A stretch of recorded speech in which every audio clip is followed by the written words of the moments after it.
ಒಬ್ಬಾಕೆ ಗಂಡನನ್ನ ತೊರೆದು ತನ್ನ ತವರಿಗೆ ಬಂದಿರ್ತಾಳೆ. ಅಮ್ಮ ನೀನ್ ಹೋಗ್ಬೇಡ, ಅವನಿಗೆ ಬುದ್ಧಿ ಕಲಿಸ್ಬೇಕು ಅಂತ ಹೇಳ್ತಾಳೆ. ಅಣ್ಣಂದಿರು ಸಪೋರ್ಟ್ ಮಾಡ್ತಾರೆ, ಅಪ್ಪನೂ ಕೂಡ ಸಪೋರ್ಟ್ ಮಾಡ್ತಾರೆ. ಯಾರು ಕೂಡ ನೀನು ಗಂಡನ ಜೊತೆ ಅನುಸರಿಸ್ಕೊಂಡು ಹೋಗ್ಬೇಕು ಅಂತ ಆಕೆ ಯಾರು ಹೇಳೋದೇ ಇಲ್ಲ. ಹೀಗೆ ದಿನಗಳು ಉರುಳುತ್ತೆ. ಆಕೆ ನೋಡ್ತಾಳೆ, ಅಪ್ಪ ಪ್ರತಿದಿನ ಕುಡ್ಕೊಂಡು ಬಂದ್ರು ಅಮ್ಮ ಅವನಿಗೆ ಏನೂ ಮಾತಾಡಲ್ಲ. ಅವನೇನಾದ್ರೂ ಬೈದ್ರು ಕೈ ಎತ್ತಕ್ಕೆ ಬಂದ್ರು ಅಮ್ಮ ಸುಮ್ಮನೆ ಇರ್ತಾಳೆ, ಅವನಿಗೆ ಊಟಕ್ಕೆ ಬಡಿಸ್ತಾಳೆ, ಎಲ್ಲವನ್ನ ಮಾಡ್ಕೊಡ್ತಾಳೆ. ತನ್ನ ಗಂಡ ಅಷ್ಟೇನೂ ಕೆಟ್ಟವನಾಗಿರ್ಲಿಲ್ಲ, ನಾನು ಯಾಕೆ ನನ್ನ ಗಂಡನನ್ನ ಬಿಟ್ಟು ಬಂದೆ ಅಂತ ಅವಳಿಗೆ ಅನ್ಸುತ್ತೆ. ತನ್ನ ಅಣ್ಣಂದಿರನ್ನ ತನ್ನ ಗಂಡನಿಗೆ ಕಂಪೇರ್ ಮಾಡಿ ನೋಡ್ತಾಳೆ. ಹೌದಲ್ವಾ, ಎಷ್ಟೋ ಒಳ್ಳೆ ಗುಣಗಳು ಕೂಡ ಅವನಿಗಿತ್ತು, ಮತ್ತೆ ಯಾಕೆ ನಾನು ಆ ಥರ ಡಿಸಿಷನ್ ತಗೊಂಡೆ ಅಂತ. ಇನ್ನೊಂದು ವಿಚಾರ ಬರುತ್ತೆ. ಒಬ್ಬ ಗಂಡ ಹೆಂಡತಿ ಮಧ್ಯೆ ಡಿವೋರ್ಸ್ ಆಗುತ್ತೆ. ಆತ ಹೇಳ್ತಾನೆ, ಅವನು ಲಾಯರ್ ಆಗಿರ್ತಾನೆ ಕೋರ್ಟಲ್ಲಿ, ನನಗೆ ನನ್ನ ಚಿಕ್ಕ ವಯಸ್ಸಿನಿಂದ ನನ್ನ ತಾಯಿ ಮೈ ತುಂಬ ಬಟ್ಟೆ ಹಾಕೋತಾ ಇದ್ರು, ಸೀರೆ ಉಟ್ಕೊಂಡು ಸಂಸ್ಕಾರಯುತವಾದಂಥ ನಡವಳಿಕೆ ನೋಡ್ತಾ ಇದ್ದೆ. ನನ್ನ ಅಕ್ಕ ತಂಗಿರು ಕೂಡ ಹಾಗೇ ಇದ್ರು. ಆದರೆ ನಾನು ಮದುವೆಯಾಗಿ ಬಂದಾಗ ಸಡನ್ ಆಗಿ ನನ್ನ ಹೆಂಡತಿಯ ವಸ್ತ್ರ ಪದ್ಧತಿಯನ್ನ ಒಪ್ಕೊಳ್ಳೋದು ಸ್ವಲ್ಪ ಕಷ್ಟ ಆಯಿತು. ಅವಳ ಒಂದು ಟೈಮಿಂಗ್ಸು, ಅವಳ ಒಂದು ವಿಚಾರಧಾರೆಗಳನ್ನ ಎಕ್ಸೆಪ್ಟ್ ಮಾಡ್ಕೊಳ್ಳೋದಕ್ಕೆ ಕಷ್ಟ ಆಯಿತು. ಯಾಕಂದ್ರೆ ಚಿಕ್ಕ ವಯಸ್ಸಿನಿಂದ ನಾನು ಅಮ್ಮನನ್ನ ನೋಡ್ಕೊಂಡು ಬೆಳೆದವನು. ಹುಡುಗಿರು ಅಂತಂದ್ರೆ ನನ್ನ ಅಮ್ಮನ ಥರ ಇರಬೇಕು, ನನ್ನ ಅಕ್ಕನ ಥರ ಇರಬೇಕು, ನನ್ನ ತಂಗಿ ಥರ ಇರಬೇಕು ಅಂತ.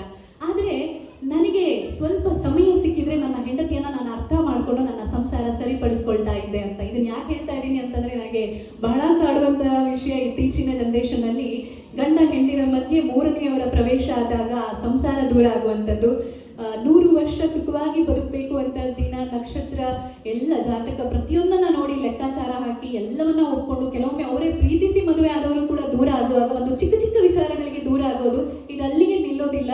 ಒಂದು ಕುಟುಂಬ ಕೂಡ ಇಬ್ಬಾಗ ಆಗುವಂಥದ್ದನ್ನ ನಾವು ಕಾಣ್ತಾ ಇದ್ದೀವಿ. ಇದು ಮಕ್ಕಳ ಮೇಲೆ ಹೇಗೆ ಪರಿಣಾಮ ಬೀರುತ್ತೆ ಅಂತ, ಅದಕ್ಕೋಸ್ಕರ ಈ ವಿಷಯವನ್ನ ಇಲ್ಲಿ ಹಂಚ್ಕೋಬೇಕು ಅಂತ ಅನಿಸ್ತು. ಖುಷಿಯಾಗಿ ಇರೋದು ತುಂಬಾ ಇಂಪಾರ್ಟೆಂಟ್ ಅಂತೆ ಲೈಫಲ್ಲಿ. ಎಲ್ಲರೂ ದೊಡ್ಡವರಾದಾಗ ನೀವು ಏನಾಗ್ತೀರಿ ಅಂತ ಕೇಳಿದಾಗ ಕ್ಲಾಸಲ್ಲಿ ನಾನು ಡಾಕ್ಟರ್ ಆಗ್ತೀನಿ, ನಾನು ಇಂಜಿನಿಯರ್ ಆಗ್ತೀನಿ, ನಾನು ಲಾಯರ್ ಆಗ್ತೀನಿ, ನಾನು ಪೈಲಟ್ ಆಗ್ತೀನಿ, ನಾನು IAS IPS ಅಂತ ಆನ್ಸರ್ ಕೊಟ್ರಂತೆ. ಒಬ್ಬ ಪುಟ್ಟ ಹುಡುಗ ನಾನು ಹ್ಯಾಪಿಯಾಗಿರ್ತೀನಿ ಅಂತಂದಂತೆ, ಖುಷಿಯಾಗಿರ್ತೀನಿ ಅಂತ. ಇದು ನೋಡಿ, ಚಿಕ್ಕ ಮಕ್ಕಳಿಂದ ಹಿಡಿದು ದೊಡ್ಡವರ ತನಕ, ಬದುಕಿನ ತನಕ, ಕೊನೆಯ ತನಕ ಇದೇ ಒಂದು ಮೇನ್. ಭೂಮಿಗೆ ನಾವು ಬಂದಿದ್ದೀವಿ ಅಂತಂದ್ರೆ ಮೊದಲನೇ ಖುಷಿಯಾಗಿರ್ಬೇಕು. ಇನ್ನೊಂದು, ನಾವು ಬದುಕುವುದರ ಜೊತೆಗೆ ಇನ್ನೊಂದಿಷ್ಟು ಜನರ ಬದುಕಿಗೆ ನಮ್ಮಿಂದಾದಂತಹ ಪುಟ್ಟ ಪುಟ್ಟ ಕೆಲಸ ಮಾಡಬೇಕು. ಈ ಪುಟ್ಟ ಪುಟ್ಟ ಕೆಲಸ ಅಂತಂದ್ರೆ ಹೇಗೆ ಗೊತ್ತಾ, ನಾವೆಲ್ಲರಿಗೂ ಡೊನೇಟ್ ಮಾಡೋದಕ್ಕಾಗೋದಿಲ್ಲ. ಅದೇ ಶ್ರೀಮಂತಿಕೆಯ ಜೊತೆಗೆ ಶ್ರೀಮಂತಿಕೆ ಇದ್ದಾಗ ನಾವು ಖಂಡಿತ ಡೊನೇಟ್ ಮಾಡ್ಬೋದು.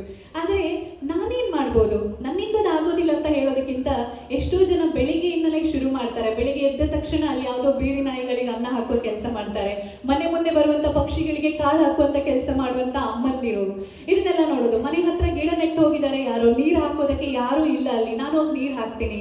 ಇಲ್ಲ, ಎದುರುಗಡೆ ಯಾರೋ ಒಬ್ಬ ಕಷ್ಟಪಡ್ತಿದ್ದಾನೆ, ಅವನಿಗೆ ಒಂದು ಸ್ವಲ್ಪ ಸಾಂತ್ವನ ಹೇಳೋಣ. ಅದೆಲ್ಲ ಬೇಡ. ಈಗ ಅತ್ಯಂತ ಮುಖ್ಯವಾಗಿ ಬೇಕಾಗಿರೋದೇನೆಂದ್ರೆ, ಇನ್ನೊಬ್ಬರ ಮಾತನ್ನ ಆಲಿಸುವಂತಹ ಒಬ್ಬ ವ್ಯಕ್ತಿ ಅಂತೆ. ಜಪಾನ್ ದೇಶದಲ್ಲಿ ಇದಕ್ಕೋಸ್ಕರ ಅಂತಾನೆ ಒಂದು ಹೈಯರ್ ಮಾಡ್ತಾರಂತೆ ಒಬ್ಬ ವ್ಯಕ್ತಿಯನ್ನ. ಅವನೇನಿಲ್ಲ, ಇವ್ರ ಮಾತನ್ನ ಕೇಳ್ತಾ ಕೂತ್ಕೊಳ್ಳೋದು. ನಾನು ಯಾವಾಗ್ಲೂ ಅನ್ಕೋತೀನಿ, ನನ್ನ ಭಾರತದಲ್ಲಿ ಇಂಥ ಒಂದು ದಿನ ಬರೋದು ಬೇಡವೇ ಬೇಡ ಅಂತ. ನನ್ನ ಮಾತನ್ನ ಕೇಳುವಂತಹ ಒಬ್ಬ ವ್ಯಕ್ತಿಯೂ ಎದುರುಗಡೆ ಇಲ್ಲ ಅಂತಂದ್ರೆ ನಾನು ಏನ್ ಸಂಪಾದನೆ ಮಾಡಿದೀನಿ ಅಂತ ಅನ್ಸುತ್ತೆ ಕೆಲವೊಮ್ಮೆ. 98 ವಯಸ್ಸಿನ ವ್ಯಕ್ತಿಗಳನ್ನ ಒಂದಿಷ್ಟು ಪ್ರಶ್ನೆಗಳನ್ನ ಕೇಳಿದ್ರಂತೆ, ಜೀವನದಲ್ಲಿ ಯಾವುದು ಮುಖ್ಯ ಅಂತ. ಆಗ ಅವ್ರು ಹೇಳ್ತಾರೆ, ಜೀವನದಲ್ಲಿ ನನ್ಗನ್ಸಿದ್ದು ನನ್ನ ಫ್ಯಾಮಿಲಿಗೆ ಇನ್ನಷ್ಟು ಸಮಯವನ್ನ ಕೊಡಬೇಕಾಗಿತ್ತು ಅಂತ.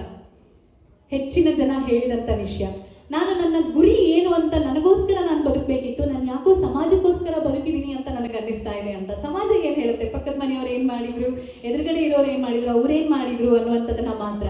ನನಗೇನ್ ಬೇಕಿತ್ತು, ನಾನು ಮಾಡಿದ್ರಿಂದ ನನಗೆ ಖುಷಿಯಾಗಿದ್ದೀನಾ ಅಂತ. ಇದು ಒಂದು ಲೆಕ್ಕಾಚಾರ ಮಾಡಿದಾಗ ಸಿಕ್ಕಿದಂತ ಅಂಶಗಳಂತೆ. ಹಾಗೆ ಸತ್ತ ಮೇಲೆ ನಮ್ಮನ್ನ ಜಗತ್ತು ಹೇಗೆ ನೆನ್ಪಿಡ್ಬೇಕು ಅನ್ನೋದನ್ನ ಜೀವಂತವಿರುವಾಗ್ಲೇನೆ ಪ್ಲಾನ್ ಮಾಡ್ಬೇಕಂತೆ. ಇದು ತುಂಬಾ ದೂರ ಅಂತ ಅನ್ನಿಸ್ಬೋದು. ಯಾರಾದ್ರೂ ವ್ಯಕ್ತಿ ಈ ಲೋಕವನ್ನ ಬಿಟ್ಟು ಹೋಗುವಾಗ ನೋಡಿ, ಅವನಿದ್ದ, ಅವನು ಹೋದ, ಇದೊಂದು ಡಿಫ್ರೆನ್ಸ್. ಅಲ್ಲದೆ ಕಣ್ಣಲ್ಲಿ ಒಂದು ಹನಿ ನೀರು ಬರುತ್ತೆ ನೋಡಿ, ಪುಣ್ಯಾತ್ಮ ಇದ್ದಷ್ಟು ದಿನ ಎಷ್ಟು ಒಳ್ಳೇದು ಮಾಡ್ತಾ ಇದ್ದ, ದಾನ ಧರ್ಮ ಮಾಡ್ತಾ ಇದ್ದ, ಜನರಿಗೆ ಎಷ್ಟು ಒಳ್ಳೇದು ಮಾಡ್ತಾ ಇದ್ದ, ನನ್ನ ಜೊತೆ ಹೇಗೆ ನಡ್ಕೋತಾ ಇದ್ದ, ಇದೆಲ್ಲ ಮುಖ್ಯವಾಗುತ್ತೆ. ಒಂದು ಹನಿ ಕಣ್ಣಲ್ಲಿ ನೀರು ಬಂತು, ಅವನ ಅಂತಿಮ ಯಾತ್ರೆಗೆ ಮಿಡಿದಂತಹ ಎಷ್ಟೋ ಜನರು ಅವನ ಸಾಧನೆಯನ್ನ ಅಳತೆ ಮಾಡುವಂತಹ ಒಂದು ಸಾಧನ ಅಂತೆ. ಹಾಗೆ ನೀವು ನೊಬೆಲ್ ಪಾರಿತೋಷಿಕದ ಬಗ್ಗೆ ಕೇಳಿದಿರಿ ಅಲ್ವಾ? ಆಲ್ಫ್ರೆಡ್ ನೊಬೆಲ್ ಇದನ್ನ ಶುರು ಮಾಡಿದ ಹೇಗೆ ಅಂತಂದ್ರೆ, ಅವ್ರು ಕಂಡು ಹಿಡಿದಿದ್ದು ಡೈನಮೈಟ್ನ. ಈ ಡೈನಮೈಟ್ ಅನ್ನ ಕಂಡು ಹಿಡಿದ ಮೇಲೆ ಅದನ್ನ ವಿನಾಶಕಾರಿ ವಿಷಯಗಳಿಗೆ ಬಳಸಿಕೊಳ್ಳೋದಕ್ಕೆ ಶುರು ಮಾಡಿದ್ರು. ಯುದ್ಧಗಳಲ್ಲಿ ಬಾಂಬ್ ಸಿಡಿಸುವಂಥದ್ದು ಇಂತಹ ವಿಚಾರಗಳಲ್ಲೆಲ್ಲ ಡೈನಮೈಟ್ನ ಬಳಕೆ ಆಗೋದಕ್ಕೆ ಶುರುವಾಯಿತು. ಅವನು ಅದನ್ನ ಎಕ್ಸ್ಪೆಕ್ಟ್ ಮಾಡಿರಲಿಲ್ಲ, ಆದರೆ ಅದು ಮುಂದುವರೆದಂಥ ಭಾಗ ಆಗೋಯ್ತು. ಹೀಗಿರುವಾಗ ಒಂದು ದಿನ ಅವನ ಫ್ಯಾಕ್ಟ್ರಿಯಲ್ಲಿ ನಡೆದಂಥ ಅವಘಡದಲ್ಲಿ ಅವನ ತಮ್ಮ ತೀರ್ಕೊಳ್ತಾನೆ. ಆಗ ನ್ಯೂಸ್ ಪೇಪರ್ ಅವರು ತಪ್ಪಾಗಿ ಅರ್ಥ ಮಾಡಿಕೊಂಡು ಇವನೇ ಸತ್ತೋದ ಅಂದ್ಕೊಂಡು ಸಾವಿನ ವ್ಯಾಪಾರಿಯ ನಿಧನ, ದಿ ಮರ್ಚೆಂಟ್ ಆಫ್ ಡೆತ್ ಅಂತ ಕರೀತಾರೆ ಅವನನ್ನ. ಅವನಿಗೆ ಎಲ್ಲೋ ಒಂದು ಕಡೆ ಅದನ್ನ ನೋಡಿ ತುಂಬಾ ಬೇಜಾರಾಗುತ್ತೆ. ಅಂದ್ರೆ ನಾನು ಹೋದ ನಂತರ ಪ್ರಪಂಚ ನನ್ನನ್ನ ಸಾವಿನ ವ್ಯಾಪಾರಿ ಅಂತ ಗುರುತಿಸ್ಕೊಳ್ಳುತ್ತಾ, ಎಷ್ಟು ಬೇಜಾರಾಗುತ್ತೆ ಯಾರಿಗಾದ್ರೂ. ಆ ಕ್ಷಣ ಆತ ಯೋಚನೆ ಮಾಡ್ತಾನಂತೆ, ನನ್ನನ್ನ ಜಗತ್ತು ಹೇಗೆ ನೆನ್ಪಿಡ್ಬೇಕು ಅಂತಂದ್ರೆ ಒಂದು ಒಳ್ಳೆಯ ವಿಷಯದ ಮೂಲಕ ನೆನ್ಪಿಡ್ಬೇಕು ಅಂತ ತನ್ನೆಲ್ಲ ಆಸ್ತಿ ಪಾಸ್ತಿಯನ್ನ ಒಗ್ಗೂಡಿಸಿ ನೊಬೆಲ್ ಪಾರಿತೋಷಿಕವನ್ನ ವಿಶ್ವ ಶಾಂತಿಗಾಗಿ ಕೊಡೋದಕ್ಕೆ ಅಂತ ಸ್ಥಾಪನೆ ಮಾಡ್ತಾನಂತೆ. ಬೇಕಿದ್ರೆ ಈ ಸ್ಟೋರಿಯನ್ನ ಇನ್ನೊಮ್ಮೆ ನೋಡಿ, ನಿಮಗೂ ಕೂಡ ಸ್ಫೂರ್ತಿ ಸಿಗ್ಬೋದು. ಇದು ದೊಡ್ಡ ಮಟ್ಟದ ಒಂದು ವಿಚಾರ. ಇವತ್ತಿಗೂ ಕೂಡ ನೊಬೆಲ್ ಪಾರಿತೋಷಿಕವನ್ನ ಮೀರಿಸುವಂತಹ ಒಂದು ಪ್ರಶಸ್ತಿ ಇಲ್ಲ ಅನ್ನುವಂಥದ್ದು. ಅಂದ್ರೆ ಇದನ್ನು ಕೂಡ ನಾವು ಮೊದಲೇ ಪ್ಲಾನ್ ಮಾಡ್ಬೋದು. ಹೇಗೆ ಚಿಕ್ಕ ಪುಟ್ಟ ವಿಚಾರಗಳಲ್ಲಿ ನಾವು ಮಾಡಿಕೊಳ್ಳುವಂತಹ ಬದಲಾವಣೆಗಳು, ನಾವು ಖುಷಿಯಾಗಿರೋದ್ರ ಜೊತೆಗೆ ಇನ್ನೊಬ್ಬರು ಖುಷಿ, ಇನ್ನೊಬ್ಬರ ಜಾಗದಲ್ಲಿ ನಿಂತು ಯೋಚನೆ ಮಾಡೋದು. ಸಮಸ್ಯೆಗಳು ಯಾವಾಗಲೂ ಇರುತ್ತೆ.